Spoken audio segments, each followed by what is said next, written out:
16 दिसंबर 2012 को दिल्ली में चलती बस में एक लड़की के साथ गैंगरेप की वारदात को अंजाम दिया जाता है। उसके बाद बस दिल्ली में अलग अलग जगहों पर घूमती है। लड़की पर जानलेवा हमला भी किया जाता है।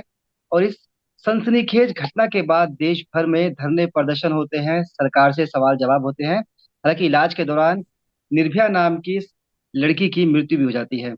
आज उसी लड़की की माताजी आशा जी हमारे साथ जुड़ी हुई हैं।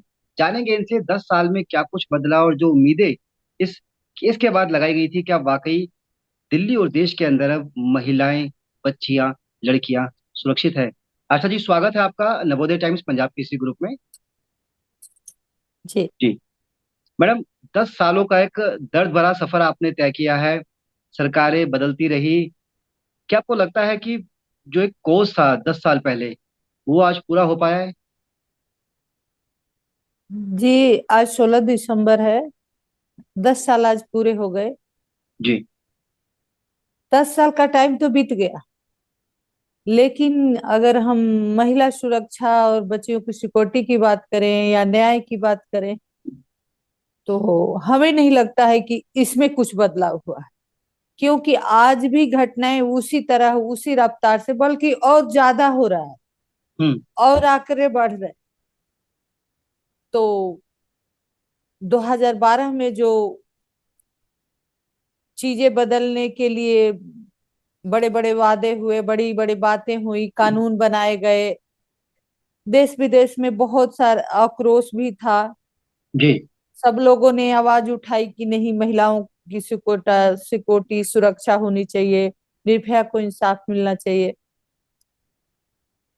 आज मैं सब लोगों का बहुत बहुत धन्यवाद करती हूँ हाथ जोड़ के, कि आप लोगों ने निर्भया के लिए आवाज उठाई, हम्म। समाज ने आवाज उठाई, मीडिया ने आवाज, सब लोगों ने साथ दिया। हम्म। और 8 साल साथ खड़े रहे, तो शायद वही वजह रही कि निर्भया को इंसाफ मिला। जी। चार मुजरिमों को उनको फांसी हो गई, हालांकि एक को छोड़ दिया सरकार ने, आज भी हम्म। वो कहीं जिंदा होगा, हम्म। लेकिन चार को फांसी हुई। जी। लेकिन उसके बाद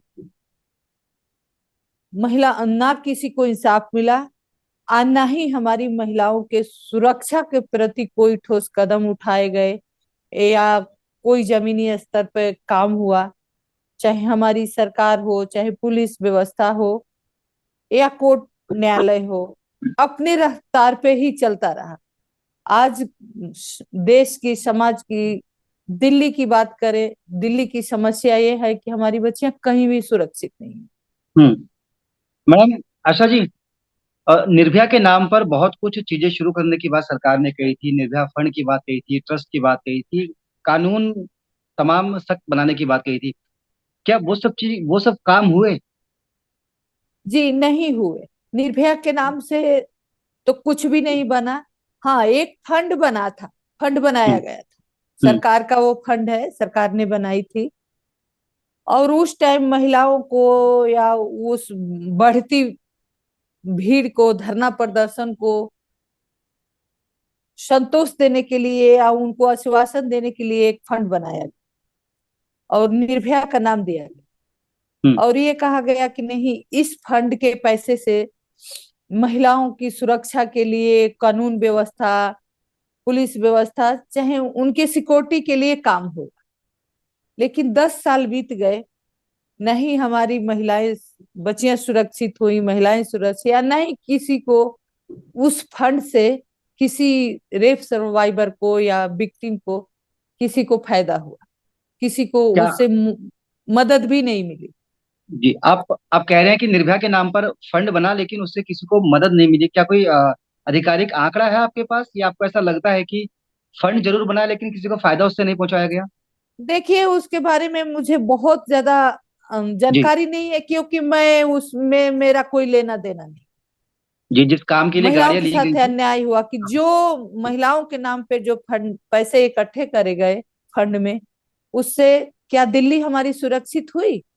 दिल्ली की ही हम बात करते हैं। दिल्ली में आज तक खाली सीसीटीवी लगाने की बात है। मुझे नहीं लगता कि पूरी दिल्ली में कहीं सीसीटीवी कैमरे लगे हैं, चाहे महिलाओं के लिए कोई सुरक्षा पुलिस थाने में अलग से बनाई गई है कमेटी, या कोई भी थाने में कोई जगह बनाई गई है कि जहां एक महिला के साथ अगर क्राइम हुआ वो आसानी से जाके अपना रिपोर्ट करा सके। तो हम्म। मुझे नहीं लगता है कि उस फंड से किसी रेप सर्वाइवर को या महिला को कोई फायदा हुआ है। जी। आशा जी, आप महिला सुरक्षा की बात कहती हैं और 10 साल में उम्मीद थी कि कानून सख्त बनेंगे, कोई भविष्य में इस तरह की हरकत सोचते हुए भी डरेगा। या आप चूंकि दिल्ली के द्वारका इलाके में रहते हैं और द्वारका में ही अभी 2 दिन पहले घटना सामने आई थी, स्कूली बच्ची के चेहरे पर एसिड फेंक दिया गया। जी, मैं उस घटना को भी जानती हूँ, उस पे बात भी करती हूँ, क्योंकि जी। जब भी घटना होती है तो बच्ची पे ही आ जाता है कि उसने छोटे कपड़े पहने, वो रात को घूमने क्यों गई थी। वो बच्ची तो महज सुबह सुबह उठ के तैयार होके स्कूल जा रही थी हम्म। और बेखौफ होके उस पे तेजाब फेंक दिया गया। तो जिस तरह से हमारी व्यवस्था है, हमारा सिस्टम काम कर रहा है, मुजरिम के मन में न पुलिस का डर है, न कोई सजा की डर है, न कानून का डर है। अब उस बच्ची के साथ जो घटना हुई है उसकी तो लाइफ खराब हो गई। आया आप हम्म। देख रहे हैं कि दिल्ली की बात करते हैं, दिल्ली में इसी महीने 2-3 केस ऐसे सामने आए जो सुन करके उस बात करके रूह कांपती है। उन बच्चियों के साथ कैसे गुजरा होगा वही जानती हूँ। आप हाँ। सरदा केस की बात जी। सामने आ आशा रही है। जी। जी। इसी आशा जी। दिल्ली में वो घटना हुई, अब पुलिस हम्म। को कानों कान तक पता नहीं लगी। तो जी। कहीं ना कहीं जो ये घटनाएं हो रही हैं उसका जिम्मेवार हमारा सिस्टम है। आशा जी, एक आरोपी को आपके वाले केस में छोड़ दिया गया था, उम्र की वजह से और दूसरी वजह से। 10 साल हो गए हैं इस पूरे मामले को, क्या कभी मन में आया कि आपके कि उससे मिला जाए, कभी पूछा नहीं, जाए? हमेशा जी। हमेशा रहता है, हमेशा मन में ये कहीं मेरी ना बच्ची कहीं का क्या तकलीफ कसूर था? रहती है जी। कि उसी केस में 4 मुजरिमों को फांसी की सजा हुई हम्म। और एक उसी केस में महज उम्र का हवाला देके उसको छोड़ दिया। आज वो आजाद कहीं घूम रहा है, ना उसकी हम्म। पहचान बाहर आई, ना उसका नाम बाहर आया। सब हम्म। एजेंटी उसकी बदल के उसको छोड़ा गया, मदद किया गया। कहीं ना कहीं वो समाज में अपना आजाद घूम रहा होगा, उसको गर्व हो रहा होगा कि हमने ऐसा बड़ा क्राइम किया और हम घूम रहे हैं। तो कहीं ना कहीं वो किसी से खुद करेगा, किसी से कराएगा, या मोटिवेट करेगा कि भाई हमने इतनी बड़ी केस में बरी हो गए हैं, आपका कुछ नहीं होगा।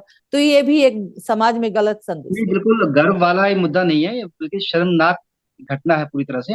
अच्छा जी, एक माँ होने के नाते कभी आपके मन में आया कि मैं इससे मिलूं, पूछूं कि आखिर मेरी बच्ची का कसूर क्या था, क्यों उसके साथ ये सब किया गया? कभी आपने ऐसे सोचा? मैं हमेशा सबसे पूछती हूँ, सबसे बात करती हूँ, सबसे सवाल करती हूँ कि 2012 में जो हुआ हमारी बच्ची के साथ वो उसका क्या कसूर था।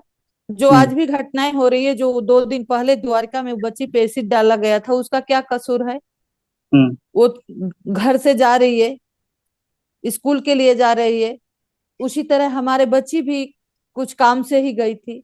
तो उनका क्या कसूर है। कसूर तो हमारा सिस्टम का है कि इतना कुछ होने के बावजूद भी आज भी कोई बड़े सेलिब्रिटी या कोई बड़ा अफसर आके सामने से इसकी जवाबदेही नहीं लेता कि हाँ हमारी कमियां कहाँ हैं, हम उसको कहाँ से दूर करें। जी। अच्छा जी, आज जो दिल्ली महिला आयोग की अध्यक्षा है स्वाति मालीवाल, उन्होंने एक लेटर लिखा है लोकसभा स्पीकर को, राज्यसभा के स्पीकर को, और ये कहा है कि संसद को स्थगित किया जाए और महिला सुरक्षा पर चर्चा की जाए। 10 साल हो गए हैं इस पूरे मामले को। आपको लगता है कि वाकई हम लोग बहुत पीछे हैं, संसद में चर्चा होनी चाहिए? आप सहमत हैं इस बात से? ये तो बहुत पहले होना चाहिए, ये तो हम्म। बहुत पहले होना चाहिए। हम तो पहले से ही कह रहे हैं कि जब तक आपका जो सरकार का सारे मुद्दे बनते हैं, मैनिफेस्टो की क्या बनता है, उसमें जब तक इसको नहीं रखेंगे, जब तक इस पे चर्चा नहीं करेंगे, तब तक इस पे आप काम कहाँ करेंगे, कैसे विचार करेंगे। लेकिन 10 साल से तो हम चिल्ला रहे हैं। आज जो जी। भी मलिवाल जी ने लेटर डाला है, मैं उसका समर्थन करती हूँ, धन्यवाद देती जी। हूँ कि कम से जी। कम एक महिला होने के नाते उन्होंने ये कदम उठाया है। लेकिन उम्मीद करती हूँ कि जहां भी ये लेटर गया है वो वो पार्लियामेंट में उठे, इस पे सवाल हो, इस पे बात हो। अब से भी हमारी सरकार या हमारा कानून व्यवस्था, हमारी पुलिस व्यवस्था ठीक हो, कि अब से भी एक शुरुआत हो कि हमारी बच्चियों को न्याय मिले और बच्चियां सुरक्षित हो। जी। आशा जी, एक सवाल और आपसे। 10 साल पहले देश का तमाम मीडिया, नेता, अभिनेता सब आपके साथ खड़े थे। क्या जी। आज 10 साल पूरे हो गए हैं, ये लोग अभी भी आपके साथ हैं, बातचीत आपकी इनसे होती है? आज 10वीं बरसी है, क्या किसी ने आपसे बातचीत की?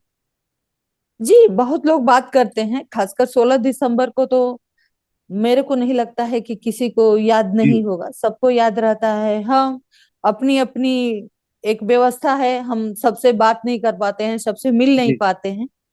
लेकिन खासकर मीडिया के माध्यम से तो बहुत लोगों से बात हो जाती है, बात हुई। लेकिन मैं तो यही कहना चाहूंगी, और हम्म। इसीलिए मैं संघर्ष भी करती हूँ, कि जिस तरह से निर्भया के लिए सब लोगों ने आवाज उठाई, सपोर्ट किया, उसी तरह से हमारे, कम से कम हम दिल्ली में रहते हैं, हमारी बच्चियों के लिए आवाज उठाएं कि उनके साथ जो अपराध हुए हैं उनको इंसाफ मिले, और आगे ना हो, इसके लिए हम सब जी, लोग, कड़े कानून खासकर बने हम और समाज, जी। इस पे एक जागरूकता लाएं कि समाज की जी। सोच बदले, हमारा युवा पीढ़ी इस पे आगे आए, इस पे विचार करे, जी।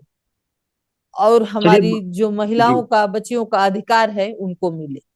जी, चलिए आशा जी, बहुत बहुत शुक्रिया। आपको बता दें कि निर्भया केस के 10 साल हो गए हैं। 16 दिसंबर वही तारीख है जब 2012 को ये पूरा जघन्य जो कांड है उसको अंजाम दिया गया। हालांकि 2022 में हम खड़े हैं, इन 10 सालों में क्या कुछ बदला, इसी पर बातचीत आशा जी हमारे साथ कर रही थी। इस बीच आपको बता दें कि एनसीआरबी की एक रिपोर्ट है, जिसमें जो डाटा है वो बेहद डराने वाला है। वो ये कहता है कि पिछले 10 साल में इस कांड के बावजूद देश में रेप केसेस बढ़े नहीं है, क्योंकि 2012 के अंदर जब देश के अंदर कुल 24,923 रेप केस रजिस्टर्ड किए गए थे, तो 2021 आते आते यहाँ पर रेप केसेस की संख्या 31,677 तक पहुंच गई है। जबकि इन मामलों में अभी भी बहुत बड़ी संख्या में आरोपियों को सजा भी नहीं मिली है। बहुत बहुत शुक्रिया आशा जी, बातचीत करने के लिए, पंजाब केसरी नवोदय टाइम्स को समय देने के लिए।